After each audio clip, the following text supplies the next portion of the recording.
Welcome to the American Society of Echo E3 lecture series. My name is Lucy Safi and I am Director of Interventional Echocardiography at Hackensack University Medical Center and Chair of the ASE Emerging Echo Enthusiasts, also known as E3 Special Interest Group.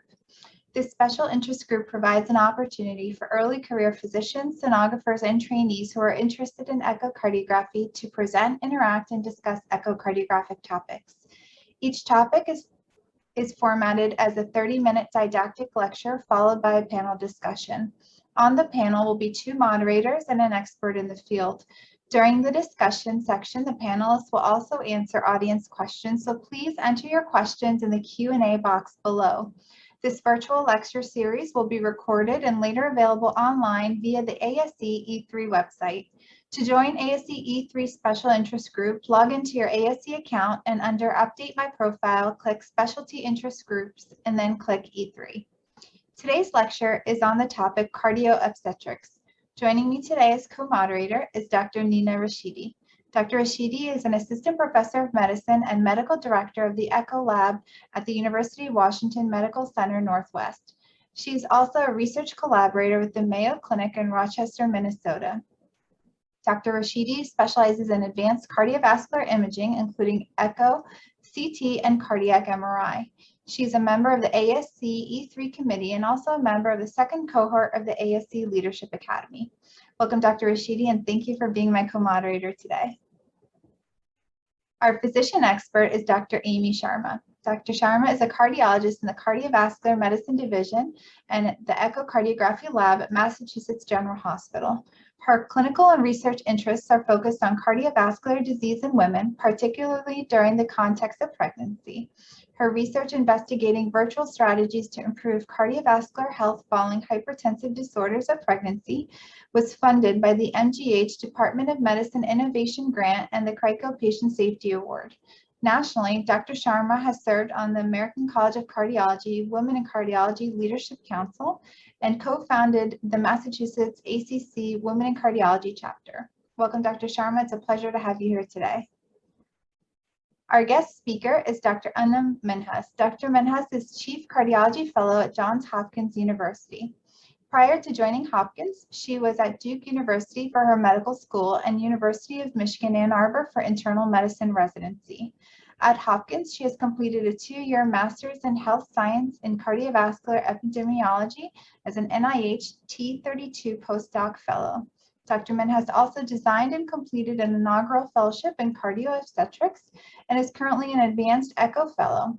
She is a recent member of the American Society of Echo and looks forward to continuing her research at the intersection of imaging and women's health. Welcome, Dr. Minhas. We look forward to your presentation, and you may share your slides. Thank you, Lucy, and happy to welcome everybody today. I'll be focusing today on echocardiography in the care of the pregnant and postpartum woman. There are no disclosures or conflicts of interest for this talk. As many of us may know, maternal mortality is rising in the United States, with a particularly higher increase in the last 20 years or so, with numbers in the US mirroring those in some developing nations.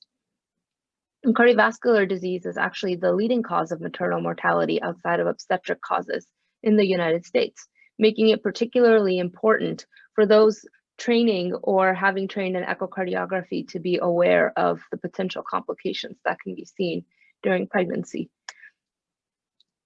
During pregnancy, maternal blood volume increases by 40%, peaking at about 32 weeks. So this is after the second trimester, early on into the third trimester. And additionally, cardiac output decreases while in the supine position after 20 weeks. And this should be of something of interest for those of us who are in echocardiography, as many of our patients are lying supine during their echocardiograms. A percent of women, 8%, actually become hypotensive when they are supine. Notably, maternal cardiac output increases 10 to 30% during the first stage of labor and up to 50% in the second stage. These are notable things for us to know because while we are performing our echoes, we should be cognizant of when in the stage of pregnancy the woman is and when in the stage of labor and delivery she might be, as some of these fluid shifts could be affecting our findings. Some diagnostic limitations that are unique in pregnancy include a limitation for radiation exposure. So there's a potential risk of harm to the fetus. So CT scans, while they can be performed, are generally advised against unless truly necessary for the mother. And similarly, nuclear medicine imaging techniques similarly expose the mother and the fetus to radiation and are also generally advised against unless truly necessary for the mom. This makes ultrasonography, so obviously techniques like echocardiography and magnetic resonance imaging, when we're talking about the heart, the imaging modalities of choice, as they are not associated with risk and it can be performed more safely in the pregnant patient, with the exception of gadolinium, which is not studied. So that's a consideration for MRI. Specifically for echo, in terms of echocardiographic contrast agents, the data is actually very limited on whether or not these agents are safe during pregnancy. So agitated saline has not been well studied, and similarly, other contrast agents are not well studied. There are some studies looking at contrast agents in children, suggesting that these might be safe, but overall, there's no safety data in pregnancy that is well established for any of these agents. And then lastly, some technical considerations. So subcostal views can be performed in pregnant women, but they might be limited due to the gravid uterus. So as the fetus continues to enlarge, it makes it much more challenging to obtain subcostal views. Apical images and parasternal images should not be affected by the growing fetus. Similarly, Doppler and speckle tracking echocardiography can also be performed during pregnancy. When we think about echocardiograms in women during pregnancy, it's important to note what might be some expected findings during normal pregnancy. So in women, as they're pregnant, there is a decline in systolic blood pressure. So as we move from pre-pregnancy to the second trimester, there's a decline in systolic and diastolic blood pressure. And then later on, through the later stage of pregnancy, the third trimester and the postpartum stage, blood pressure continues to go up again. And as many of us know in echocardiography, changes in blood pressure can influence some of our findings, and we should be mindful of this when we are looking at them. Similarly, stroke volume and cardiac output are also increasing during pregnancy. So if you look at the two figures on the left, you'll notice that stroke volume and cardiac output are increasing during pregnancy. Notably, as women are gaining weight, the majority of women gain a substantial amount of weight during pregnancy. The body surface area has also changed. So the stroke volume index and the cardiac index do not markedly change, even though the cardiac output and stroke volume do increase. Multiple studies have tried to get an idea of chamber size. So during pregnancy, there is an increase in left ventricular and diastolic diameter with a subsequent return in the postpartum state. Similarly, left atrial volume also increases, although indexed to the larger size of the woman with a larger BSA, the left atrial volume index does not have a notable change from the non-pregnant state to term, but there are some fluctuations through the different trimesters of pregnancy. And then lastly, some interesting changes occur with remodeling. So relative wall thickness also increases slightly through pregnancy and continues to do so until term. These findings that I previously reported were studied in a group of women from the United Kingdom, but they are similar in a group of patients that were studied in Nigeria from a critical care ICU, similarly showing that LV diastolic dimension is increasing and relative wall thickness also has a trend towards increasing during pregnancy. So echocardiography during disease states in pregnancy. So similar to the non-pregnant woman, pregnant women can present with all different sorts of cardiac conditions during pregnancy, and it might be the case that the first time they present is in fact during pregnancy. So we'll start off with just discussing some cases and work through them as we try to put them in the context of the pregnant women and imaging considerations. So patient one, these are patients that were seen at our institution, but of course, for patient privacy reasons, none of their more descriptive information is shared. But patient one was a 25-year-old woman with congenital complete heart block who had a prior history of permanent pacemaker. So she was diagnosed with congenital complete heart block at a very young age of 3 and had a pacemaker placed, pacing her in the RV only at 12 years. She'd had a prior echocardiogram about 1 year prior to her presentation at our institution in 2019, showing grade 3 diastolic dysfunction, mild mitral regurgitation, and aortic regurgitation, but a normal ejection fraction of 55%. And she presented to us at 19 weeks gestational age with new dyspnea on exertion for 2 weeks with walking around the house. So these are the parasternal long axis images, and notably, immediately you notice that the LV ejection fraction is not normal, and the LV does not seem to be contracting as well as it would be, and the LV does look enlarged here. And similarly, in the short axis, again, we notice that there is a reduction in ejection fraction, and the EF is somewhere around 30 to 35%. In the apical four-chamber view, you'll notice that from the mid-septum down to the distal septum, she seems to have dyskinesis, but this may be seen commonly in patients that are RV paced, as this patient was. So what might be going on for this woman who previously had a reportedly normal ejection fraction of 55% and now comes in with heart failure and an EF of 30 to 35%? So it may be that she has peripartum cardiomyopathy, although the time period is a little bit early at 19 weeks gestational age for her to be presenting with peripartum cardiomyopathy, which is typically a late pregnancy to postpartum finding. She could have had ischemic cardiomyopathy, so in pregnancy, we should be mindful that spontaneous coronary artery dissection has a higher risk. And then non-ischemic cardiomyopathy is also possible, such as myocarditis, familial cardiomyopathy, and specifically in someone like her, chronic pacing and left ventricular dyssynchrony from chronic pacing. As I mentioned, peripartum cardiomyopathy should present with an ejection fraction of less than 45%. Typically more around the delivery time or postpartum. Whereas dilated cardiomyopathy, which is what we suspect that she likely had, has been associated with isolated congenital complete AV block, which is what she had since birth. She had complete AV block.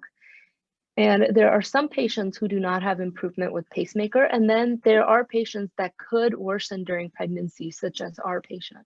There are some genetic mutations, such as SCN5A, that are associated with this condition.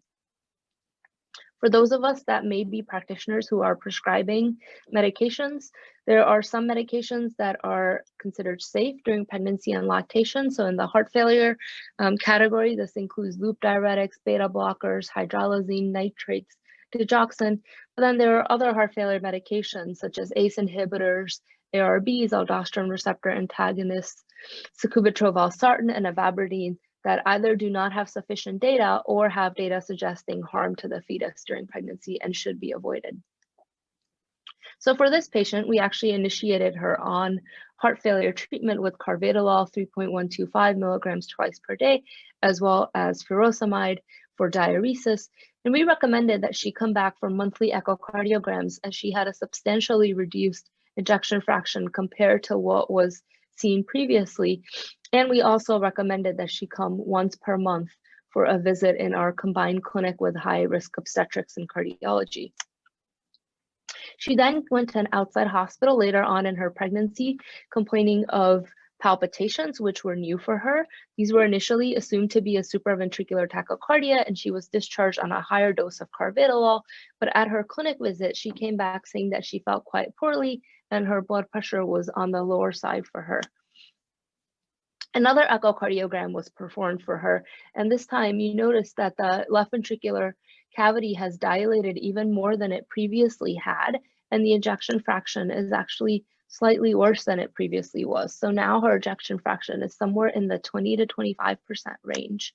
And similar to before, you can appreciate that there is a mid to distal septal dyskinetic segment that can be seen in pacing, particularly chronic right ventricular pacing, and the other walls look like they are severely hypokinetic. So this woman was followed in our combined clinic with maternal fetal medicine and cardiology, and her delivery was arranged with an admission to the cardiac critical care unit and delivery in the cardiac operating rooms in case she needed backup mechanical circulatory support. In the postpartum setting, her ejection fraction actually continued to remain low as late as 2 months postpartum. So her permanent pacemaker was explanted and a chronic resynchronization therapy device, a CRTD, was placed with the electrophysiology team at 3 months postpartum. And she is now awaiting her follow-up echocardiogram. The second patient that I'll be sharing with you today was a 34-year-old woman who came in with hypertrophic obstructive cardiomyopathy. So this woman had a known history of HOCM, and she came in at 25 weeks gestational age, presenting in preterm labor with twins. Her echo performed prior to pregnancy showed that she had mild systolic anterior motion of the mitral valve, and she had left ventricular outflow tract gradient of 30. So we immediately notice here on the parasternal long axis images that she has a hyperdynamic left ventricular cavity, and there is a suggestion of systolic anterior motion, which we'll appreciate a little bit better here shortly in the M mode image. You also notice that there is increased color flow across the LVOT, suggesting an increased gradient, and there is about mild to moderate mitral regurgitation. So here in the M mode, we see that she has, and if you can see my cursor, we see that she has systolic anterior motion of the anterior leaflet of the mitral valve, which is approaching the septum, which appears to be thick. And again, in the apical forechamber, you notice a very hyperdynamic left ventricle with mid to distal cavity obliteration. She had gradients performed for the LV outflow tract at rest, showing a peak gradient of 56. And then with Valsalva, you'll see here as we move through later beats in the cardiac cycle that the LVOT gradient actually increases up to 156 millimeters of mercury, which is quite surprisingly high. So this woman, given her hypertrophic obstructive cardiomyopathy with a marked increase in gradients, although being mindful that clinically she was overall doing very well and without heart failure, had an urgent C-section. She had presented with preterm labor already, so she needed to have a C-section performed in the cardiac operating room, again with a backup for mechanical circulatory support, specifically ECMO in this case. Her delivery was complicated with a low blood pressures in the 60s to 40s, for which she briefly required phenylephrine and esmolol, and she had some blood loss during delivery. So the average amount of blood loss during the cesarean section is anywhere from 500 to 1,000 milliliters, and she had about 1.5 liters during delivery. That average loss is higher for women that have twins, as this patient did. She required 1 unit of blood and some fluid, but overall did very well postpartum and was started on calcium channel blockers and beta blockers prior to discharge and has done extremely well since delivery. So what do we know about hypertrophic cardiomyopathy during pregnancy? So there was a recent meta-analysis showing that there's low maternal mortality, but about 30% of women will have some symptoms or complications. Fetal mortality is comparable to the general population, which is good about that it's not much higher. And actually in this patient, both of her twins did quite well and were able to leave the NICU and return home to their mother a few weeks after they were born. The risk of prematurity is a little bit higher. Overall medical management for postpartum women that have HOCM looks the same as what medical management might look like for other patients with HOCM, primarily beta blockers and calcium channel blockers. Now, I'll briefly touch here on the 2020 hypertrophic cardiomyopathy guidelines, and you'll notice immediately that diagnostic testing looking for phenotype positive versus phenotype negative is at the cornerstone for hypertrophic cardiomyopathy. So echocardiography is extremely important as part of the management of these patients, and that holds true for pregnancy, similar to non-pregnant patients. And then specifically when we're talking about pregnant women, we always have to be mindful that there is a mother and there is a baby involved. So any children and adolescents, especially from families that are genotype positive or families that have early onset of hypertrophic cardiomyopathy, warrant screening every 1 to 2 years, and then as adults warrant ongoing screening about every 3 to 5 years, and that screening primarily is with echocardiography. Of course, if there's a gene that's positive in the family, you can test for that gene, but otherwise the screening is primarily by imaging. Moving on to patient number 3. So this is a 40-year-old woman with mitral valve prolapse who had a St. Jude mechanical mitral valve replacement at 18 years. She also has a history of hyperlipidemia and marfanoid-like connective tissue disorders, who came in at 12 weeks gestational age.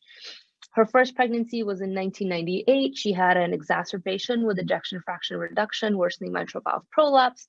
The following pregnancy, she had a mechanical mitral valve replacement in 2000.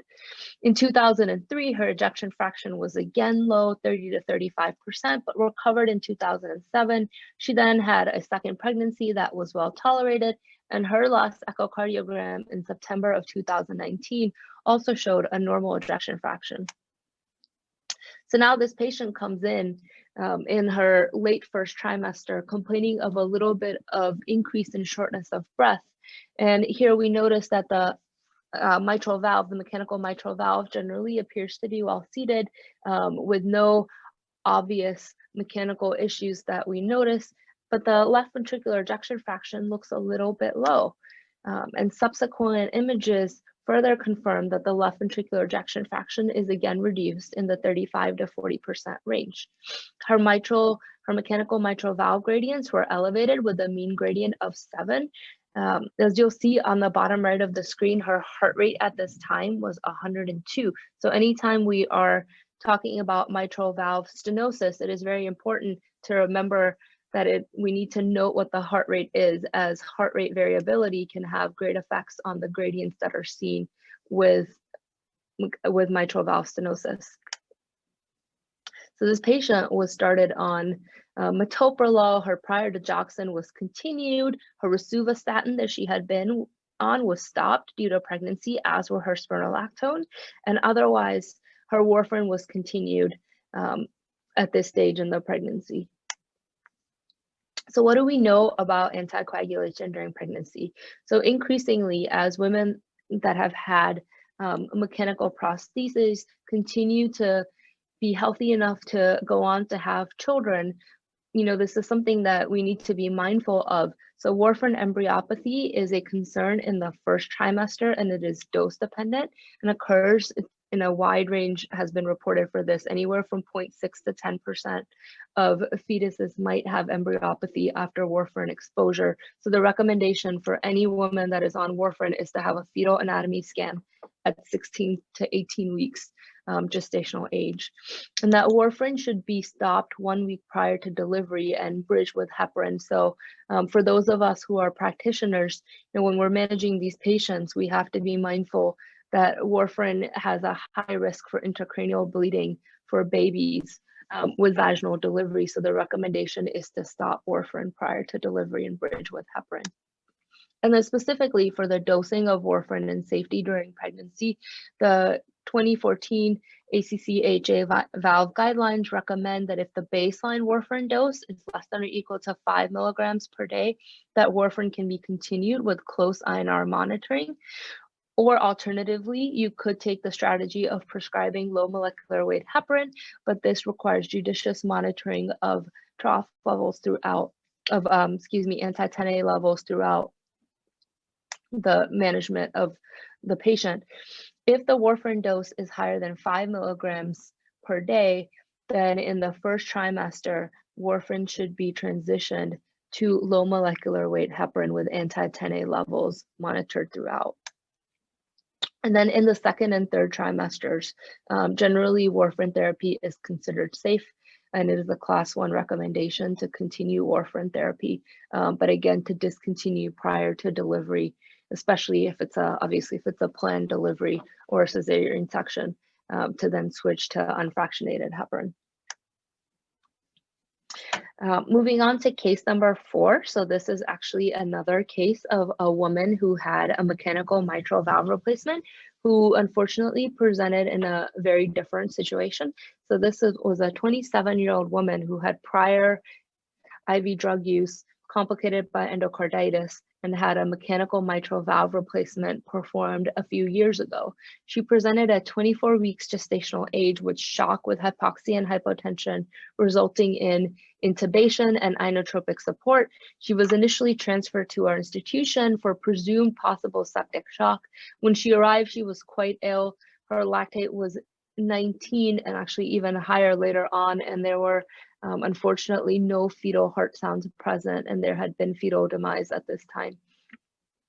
She had a pulmonary arterial catheter placed, given some concern that this might be cardiogenic shock, which showed an elevated central venous pressure, an elevated wedge pressure, and low cardiac output and cardiac index, suggestive of cardiogenic shock. She had an emergent transesophageal echocardiogram performed. So if a patient comes in and we are concerned that the transthoracic images may not be of high enough quality for diagnostic purposes, such as in this patient, and the patient warrants a transesophageal echocardiogram, the health of the mother takes priority, and that patient should undergo the test that is necessary, because if the mom does not do well, as we see in this case, unfortunately, baby will also not do well. So these are images from her transesophageal echocardiogram, and immediately you notice that on the mitral valve prosthesis, there is a large amount of thrombus that has formed. And one of the leaflets of the mitral valve prosthesis actually is completely immobile. This is now color Doppler, and we only see one leaflet moving here, with the second leaflet with clot adherent to it, on both sides of the leaflet. We don't appreciate the pannus here, but I'll tell you that she did actually have a significant amount of pannus on this valve as well that was noticed later. And there is some mitral regurgitation. It is eccentric in this view, so it's a little bit hard to appreciate, but she did have some substantial mitral regurgitation, as well as mitral stenosis. So this is a 3D image of the mitral valve, and here we can see a little bit better that one of the leaflets is completely immobile and the other leaflet is moving. And you see the mitral valve ring here, and then the sutures alongside. And this is a gradient from her mitral valve. So she has markedly elevated mitral valve gradients consistent with this picture of acute valve thrombosis. So this patient had valve fluoroscopy performed as well, which further confirmed that she had an immobile leaflet. She had lytic therapy that was given in the cardiac intensive care unit, followed by IV heparin, and was ultimately switched to warfarin. And then later she underwent successful mechanical valve replacement with a new valve and has been doing quite well. She had a repeat echocardiogram performed with a new valve in place during her hospital admission, showing a normally functioning new mechanical valve. And the last case that I'll share this evening is a case of a 25-year-old woman with morbid obesity and a BMI of 52, asthma, unicuspid aortic valve. So this patient has a known unicuspid aortic valve and aortic enlargement, who last came to cardiology in 2013, which was about 7 years prior to her presentation this time. And the last time she had come in, her gradients were suggestive of moderate aortic stenosis and mild aortic enlargement. And now she was pregnant for the 6th time.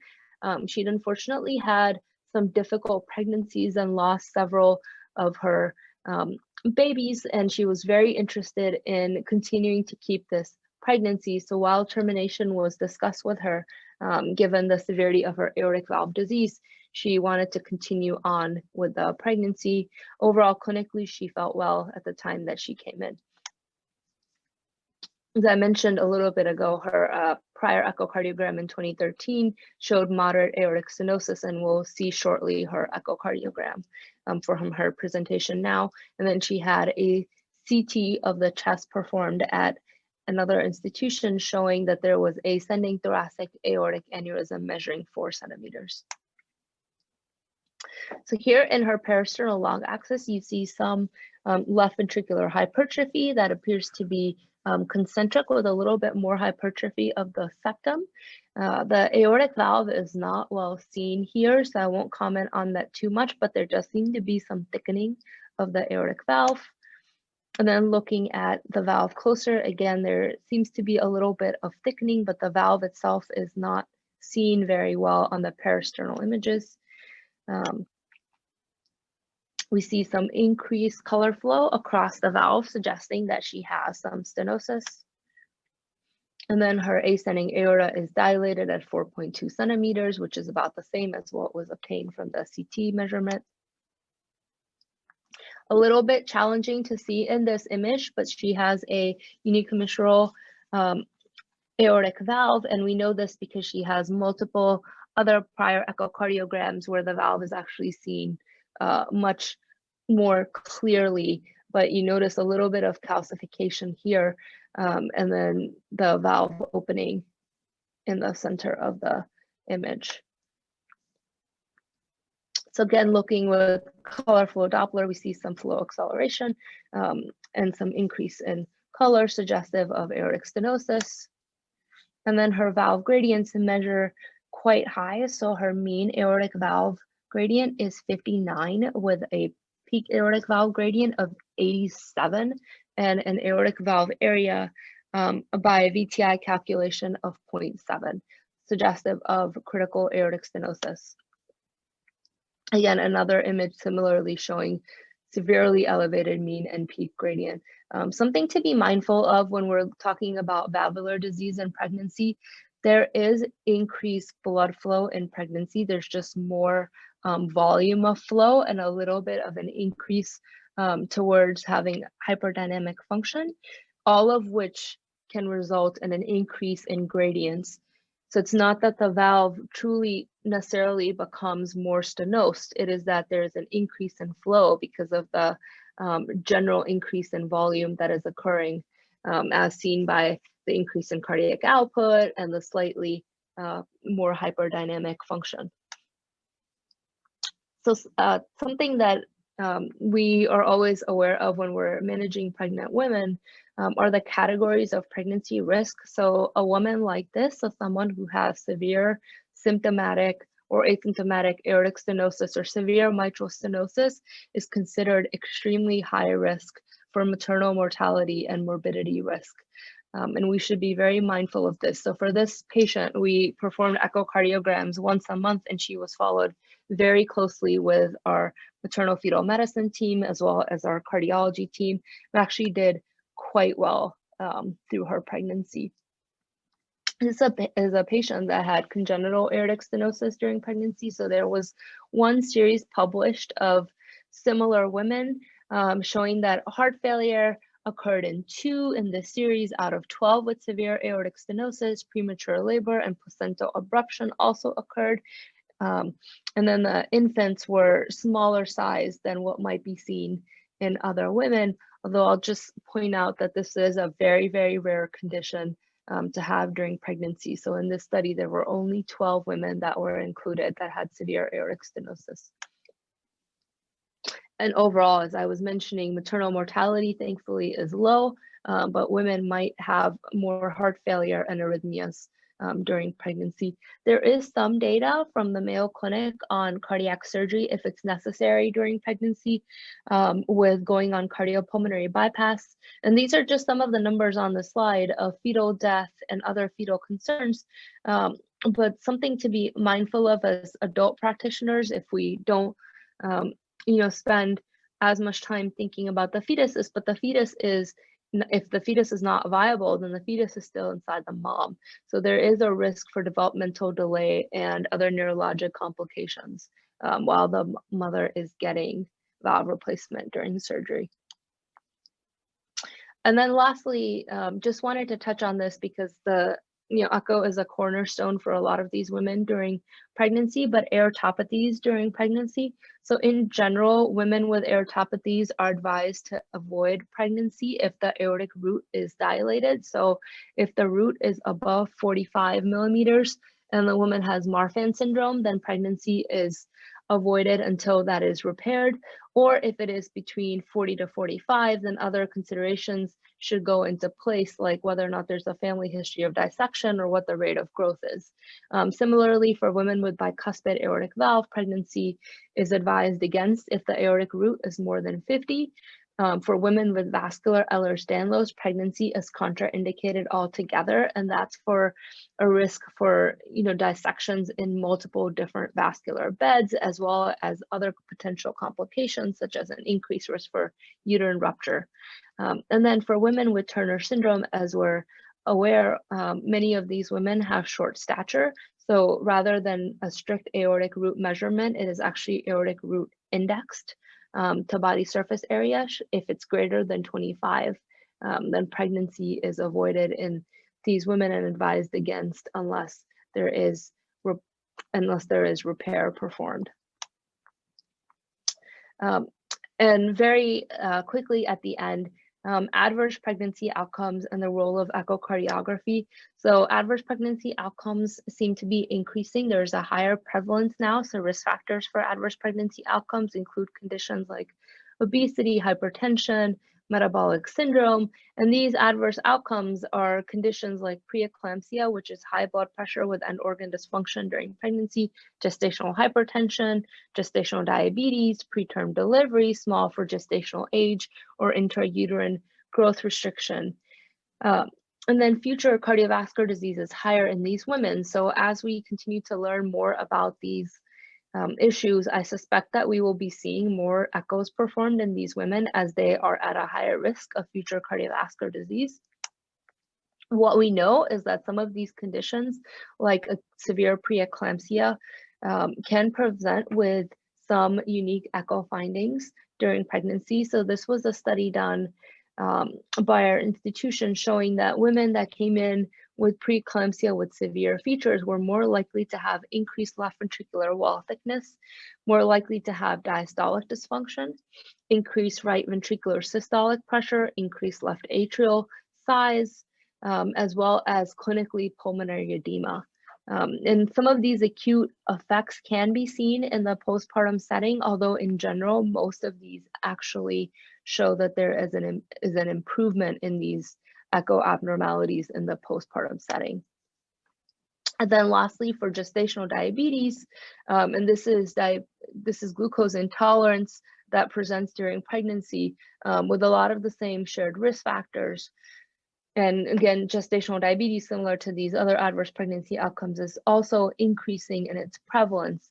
And left ventricular structural and functional changes can be seen in gestational diabetes as well. So this is a study that is being done in postpartum women at 10 years or so postpartum with gestational diabetes. And these women who had gestational diabetes have thicker left ventricles. They have more abnormal diastolic parameters like E to E prime ratio, E to A ratio, and more adverse remodeling like increased left ventricular wall thickness and higher LV mass.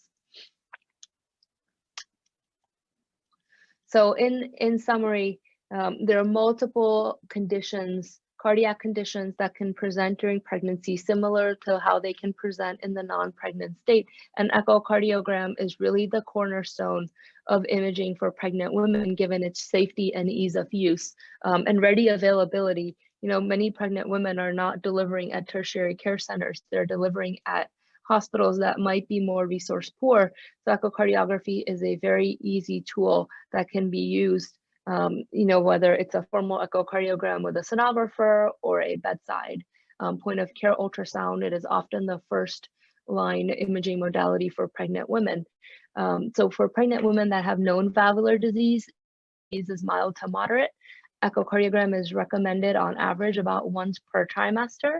But for women that have more severe disease, like the patient that I mentioned with the unicuspid aortic valve, echocardiogram might be performed once per month. And similarly for women with cardiomyopathy, like the woman that I mentioned who had a new reduction in ejection fraction to 20 to 25% during pregnancy, echocardiogram may be performed once or twice per trimester as necessary by the clinical scenario. Thank you for listening. I'll stop sharing my screen and then take any questions.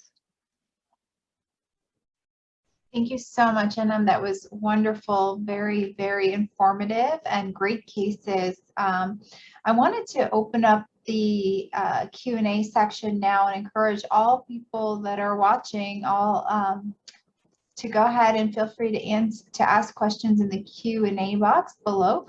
I wanted to ask Amy, if I could, the very first question about risk assessment. I think it's really important to assess patients when they come in to know who should we get echoes on, who are we worried about. Are there any scoring systems that we can use to help triage a patient's risk during pregnancy? Wonderful. Again, a great presentation, wonderful cases, a lot of fodder for discussion. A great question. So the risk prediction scores that we have at our disposal, I should point out, are all among patients with known pre-existing cardiovascular disease. And that's an important point because a lot of patients actually will come in for the first time during their pregnancy with a cardiovascular complication in the absence of known pre-existing disease, and they're actually probably the highest risk population in the US right now. It's patients that are presenting for the first time during their pregnancy with cardiovascular disease. The other point is that ideally a lot of this risk stratification occurs pre-conception, so really important to tell your patients with cardiovascular disease who are of reproductive age of their potential risk of pregnancy before it ever becomes a topic of conversation in the pregnant state. And so one tool that the OBs have designed to do that is something called one key question, where you simply ask your patients at the time of your visit with them, what is their intention to become pregnant within the next year? And that opens up an opportunity to talk about risk of pregnancy in a more controlled setting so that you're not dealing with the patient who's crashing, in the emergency room where some of the opportunity for more nuanced care delivery is lost. But there are three basic risk scores that are used now. Two of them are based on large cohorts of women with pre-existing cardiovascular disease. So there's the Zahara-2 study and then CARPREG, which came out with two different calculators, CARPREG-1 and the more updated CARPREG-2. And then there's also WHO classifications that can help sort of guide how often you follow some high-risk patients and potentially even where you may consider having those patients delivered. So in the WHO classification, there are 4 different classifications that patients are sort of grouped into, with class 1 being low risk lesions. Those include things like mild pulmonic stenosis or mild mitral valve prolapse, basically simple lesions. And we anticipate that those patients will do well during their pregnancy, all the way up to class 4 patients who are extremely high risk and should be counseled against pregnancy. Those are patients with pulmonary arterial hypertension, severe systemic ventricular dysfunction, so an ejection fraction less than 30%, particularly if they have an NYHA class 3 to 4, heart failure. If they've had previous peripartum cardiomyopathy and have residual impairment of LV function, there's now some data also suggesting that stress echo can be used to examine contractile reserve, even among patients who may recover their EF, to help further stratify patients with prior PPCM. We know severe mitral stenosis and severe symptomatic, especially aortic stenosis, are very high risk lesions. So those stenotic left-sided lesions are high risk during pregnancy. And then also aortopathies, particularly if accompanied by a syndrome like Marfan syndrome, are incredibly high risk. So class 4 for WHO is if you have a dilated aorta with Marfan's and your aorta is 45 millimeters or greater, or if you have a bicuspid aortopathy with an aorta that's 50 millimeters or greater.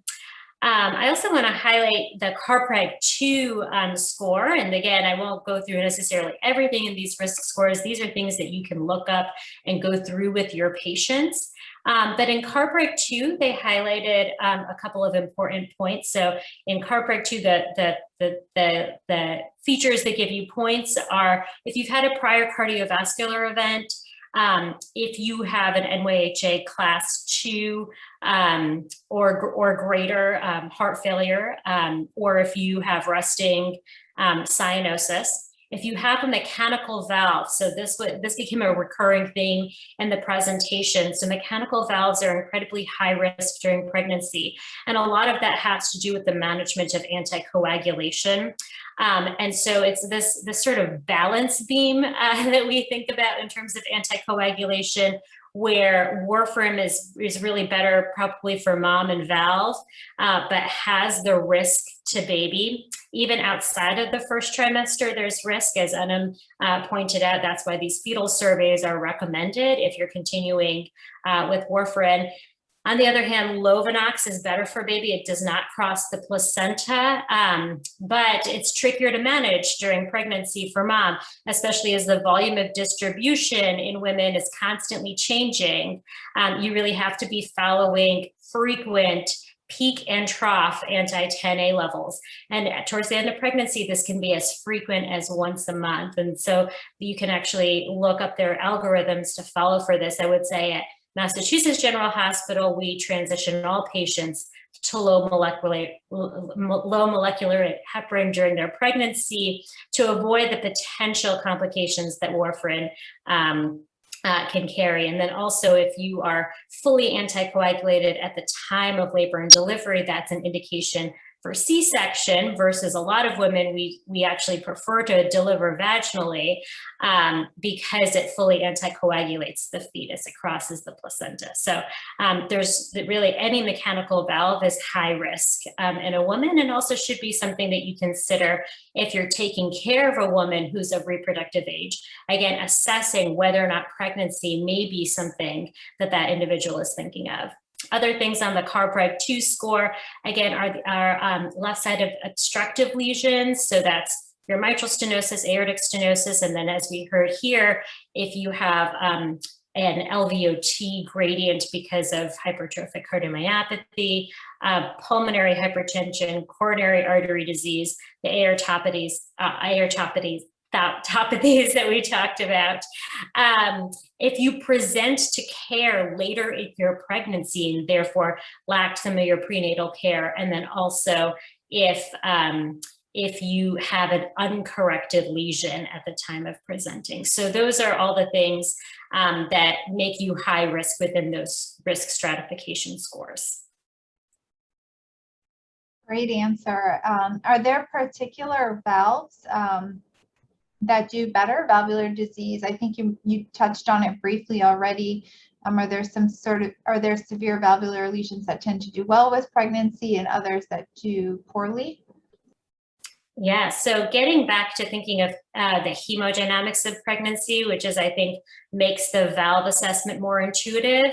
One of the marked changes with pregnancy is an incredible increase in cardiac output, both mediated through an increase in plasma volume as well as increase in heart rate. And then concomitantly, because the placenta is a low resistance vascular system, the blood pressure, mean arterial pressure tends to decrease, sort of nators in the second trimester, and then normalizes towards the end of pregnancy. So really the stenotic lesions, especially left-sided stenotic lesions, do quite poorly because of the volume load, increase in cardiac output, increase in heart rate.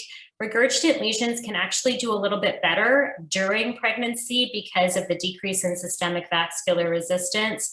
But postpartum, you really have to look out for those patients, because once the placenta is delivered, the SVR suddenly increases, and these women still have a lot of volume on board. And so they are the ones that you really want to worry about in that initial postpartum period, even if they get through their pregnancy okay.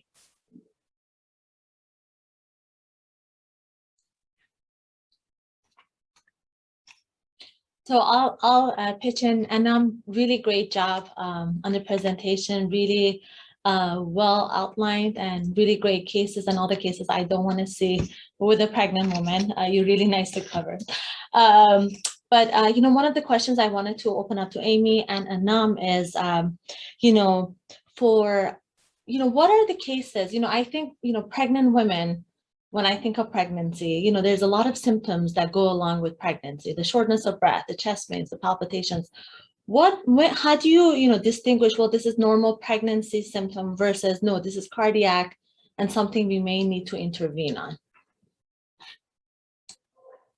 So this is exactly where echo really comes in handy. So I think, as you're pointing out, there's so many symptoms of normal pregnancy that also overlap with early cardiovascular dysfunction. So there's a physiologic anemia of pregnancy. Progesterone can make you short of breath. You've gained weight. Some amount of lower extremity edema is normal. All of those things can make a woman feel short of breath.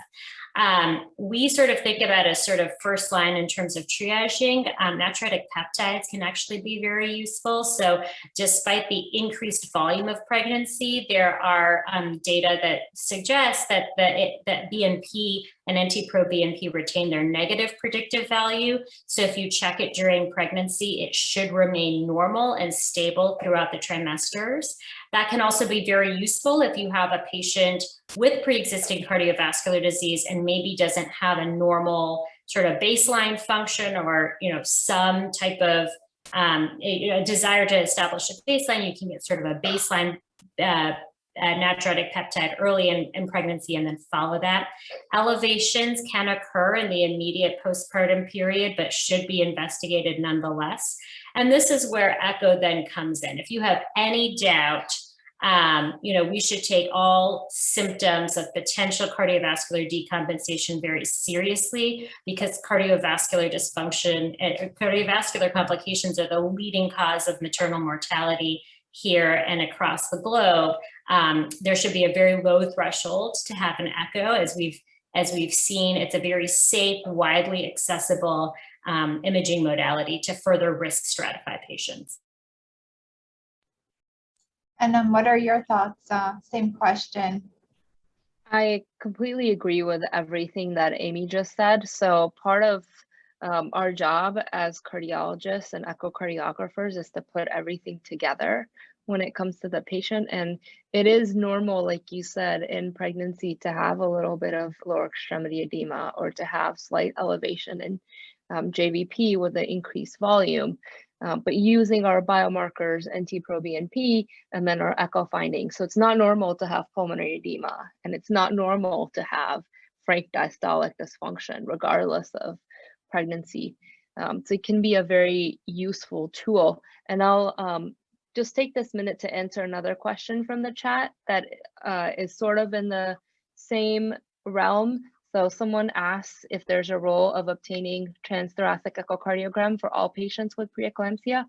I think in general, as mindful practitioners, we'd advise against, blanket imaging everyone just for having a particular condition. But if a woman is coming in with any suggestion that her symptoms might indicate heart failure, or if she's coming in with any suggestion that perhaps she's just not doing well and you're not sure of severe preeclampsia, it absolutely makes sense to have an echocardiogram in the first line of testing that you're going to do. And the same applies for the postpartum state. I mean, we sometimes forget that the highest risk for many of these complications is actually peripartum. So immediately antepartum, and then in the first few days postpartum. So certainly any woman with preeclampsia that's coming in didn't get a chance to touch on this, but there's a higher association with peripartum cardiomyopathy.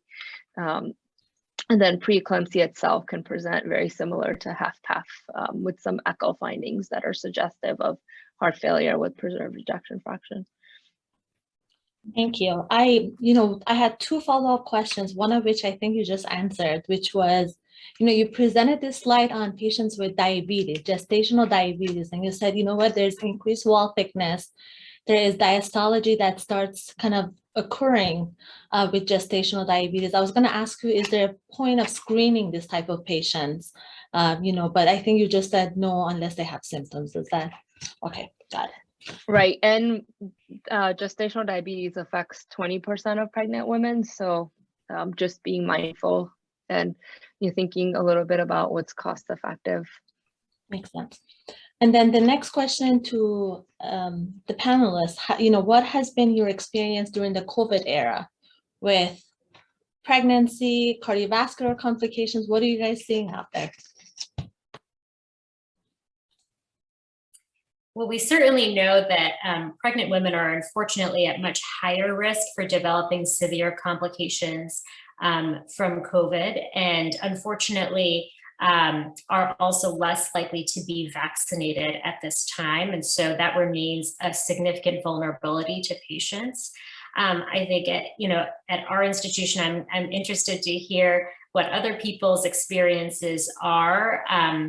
Obviously echo has remained a first line of evaluation for all patients presenting with severe COVID, but I can't say that I've personally seen a difference between the way that echo is utilized in the pregnant versus non-pregnant state simply for COVID without other cardiovascular considerations. But I'm interested to hear what your experiences are. Yeah, so our experience actually is the same. We've only been using echocardiogram in COVID and pregnancy if it's clinically indicated.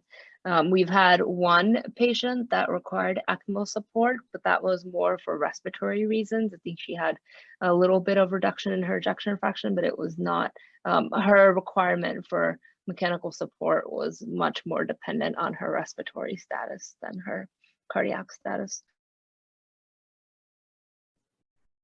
I wanted to ask, and I know that you touched on it briefly, Anum, during your presentation, and I know that there's not much data on this, but it's a very common question that we get in the echo lab, and that is what to do with the pregnant patient if they need contrast or even agitated saline. And I'm just curious to see, we all come from different institutions. What are the institutions doing that you practice in?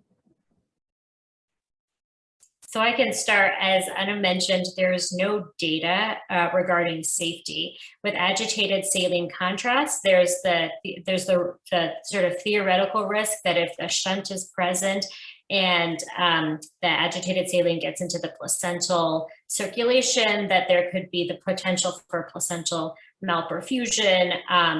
But at our institution, our colleagues in OB who we work very closely with feel that if indicated, and the indications are not extensive for this, that it could be used during pregnancy. On the contrast, at our institution, we tend to stay away from echocardiographic contrast agents.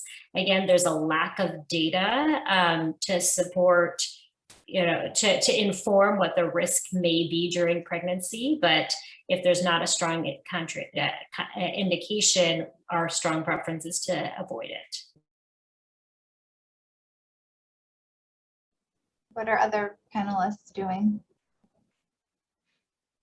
Our institution is similarly on the conservative side, probably even more conservative, and we avoid both agitated saline and other echo contrast agents unless absolutely necessary. Same here in Seattle, same thing. We're very conservative. I don't think we use it unless really indicated. And even that, I don't know what the exact indications would be. And I'm curious what Amy thinks of. You did mention there's limited number of indications where you would consider agitated saline. When are the cases that you would say, what, this is worth doing an agitated saline? I'm just saying that as a broad statement that the OBs have not banned the use of agitated contrast, agitated saline, but I agree with you. I don't think that it's necessarily a highly relevant question in the context of pregnancy, or I can't think of scenarios unless other panelists think of them.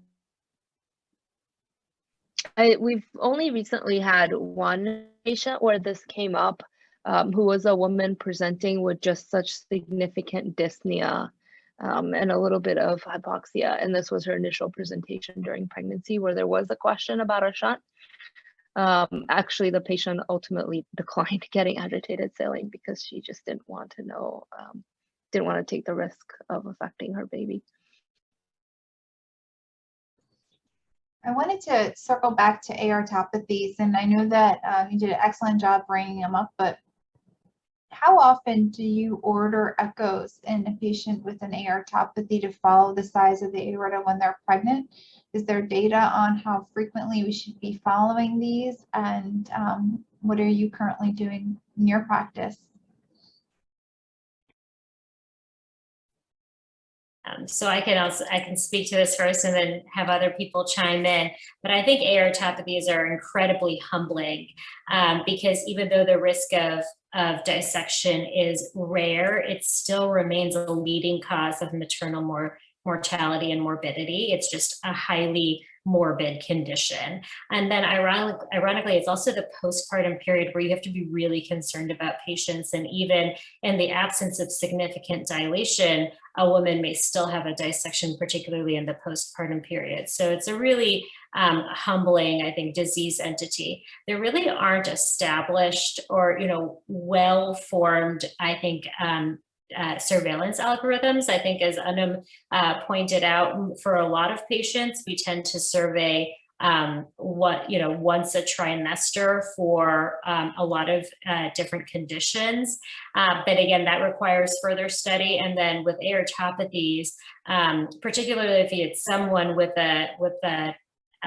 more dilation or where you're noticing a change, you may want to do that more frequently, even up to every month. But it's one of those really humbling disease conditions where you probably want to follow it more rather than less. Our practice is the same as what Amy just mentioned. So once per trimester for women that there's a high risk of concern that the aorta might dilate. And there are some largely animal studies suggesting that estrogen can result in some changes in the elasticity of the aorta. So there's a little bit of a higher risk for dissection. And then, as I was mentioning, there's limitations with CT. So echo really is the modality. And by later in pregnancy, most women are not going to lie down for an hour to get a cardiac MRI either. Well, I wanted to thank you all for participating in tonight's lecture. Time went by very quickly, and I wanted to again thank you all on a wonderful presentation. And thank you, Dr. Sharma, Dr. Sheedy, for joining me as well tonight. I want to invite you all to our next lecture. It's going to be on November 1st on the topic of congenital heart disease screening. And I really hope that you all can join us at that time. Have a great night and thank you again. Thank you.